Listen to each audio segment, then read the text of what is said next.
Hi everyone and welcome to Sports Watch. If you like the content, please press the bell icon for further notifications and like, share and subscribe to the channel. Dana White has made a blockbuster announcement for UFC 308 on October 26 in Abu Dhabi. After a series of dull cards, finally, the UFC have put together a stacked card. In the main event, featherweight champion Ilia Topuria will defend his title against Max Blessed Holloway. It will be Ilia's first title defense following his spectacular knockout of former champion Alexander Volkov. Since then, Topuria has been rather unclear as to who he wants to face next. Max Holloway has been calling him out, and after his knockout of Justin Gaethje, the call had become undeniable. Max looked big in his last fight at 155 pounds. So how would he look coming back down at featherweight? It would have been good had he stayed at lightweight and tried to pursue a second title there. But Max seems adamant to regain his featherweight title which he lost to Volk. It's going to be an epic clash. Ilia Topuria has some of the best boxing in the UFC, and Max Holloway has one of the best chins. He's yet to be knocked out in his career. Can Ilia Topuria be the man to do it? He definitely has the power and the combinations. But the concern is, can he do it for 25 minutes? Because if he can't land a knockout, he has to have the stamina. Max Holloway doesn't slow down. He only gets better as the fight progresses. He pieces up his opponents.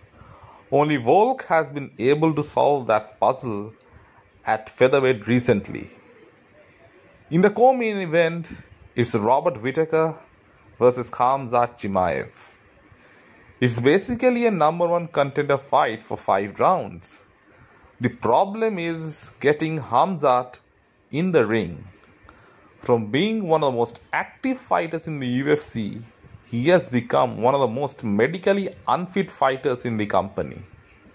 He was supposed to fight Paulo Costa in the beginning of the year but couldn't. Whittaker stepped in and beat Costa. Then he was supposed to fight Rob again in UFC Saudi Arabia but got ill. Rob instead made light work of his substitute Ikram Aliskerov. The Reaper has stepped up more than once for the UFC, and they are doing him no favors by feeding him a fighter who isn't even guaranteed to make it to the octagon. So what happens if Chimaev gets ill again? Will Whittaker once again take a short notice fight? This is the 3rd fight in the year for Robert Whittaker, and he's continuously facing the best opposition. The same can't be said about Khamzat. He fought Kamaru Usman on 2 weeks' notice and barely won. Had Usman got a full camp, that fight would have been very different.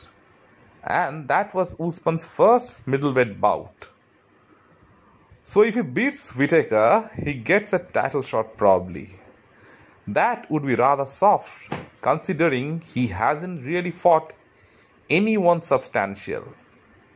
Some fighters get lucky, while others don't.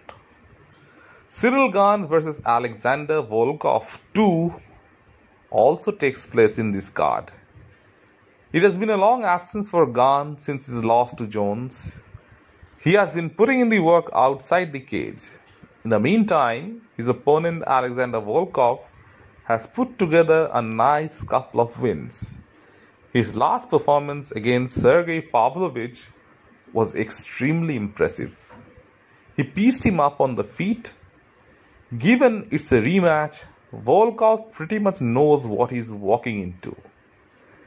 It is very likely to be a stand-up battle once more. Ciryl Gane has to look impressive.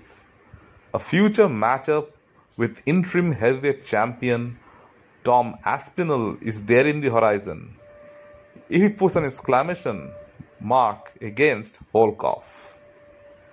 Magomed Ankalaev versus Alexander Rakic also features on this card. Ankalaev had been calling out Alex Pereira, and in his own mind he had already thought he was fighting for the belt next. It was a fight that neither Pereira nor the UFC were interested at the present moment. The reason is pretty simple. Ankalaev is a boring fighter. He hardly moves the needle when it comes to pay-per-view buys. Plus, he isn't active either. Getting a victory over Johnny Walker doesn't earn you a title shot. And he struggled hugely against Jan Blachowicz. Both of them fought to a draw, and Dana White wasn't impressed with either of them. And Alexander Rakic isn't an easy fight. Rakic looked good against Jiri in his last fight until he got knocked out. He was coming back from injury. A win against Ankalaev would put Rakic back in title contention. Ankalaev isn't a great wrestler as he has people believing. Most of his fights end up being stand-up contests. And Rakic is a big light heavyweight who will be difficult to hold down. Magomed Ankalaev has to make a statement if he wants that Pereira fight.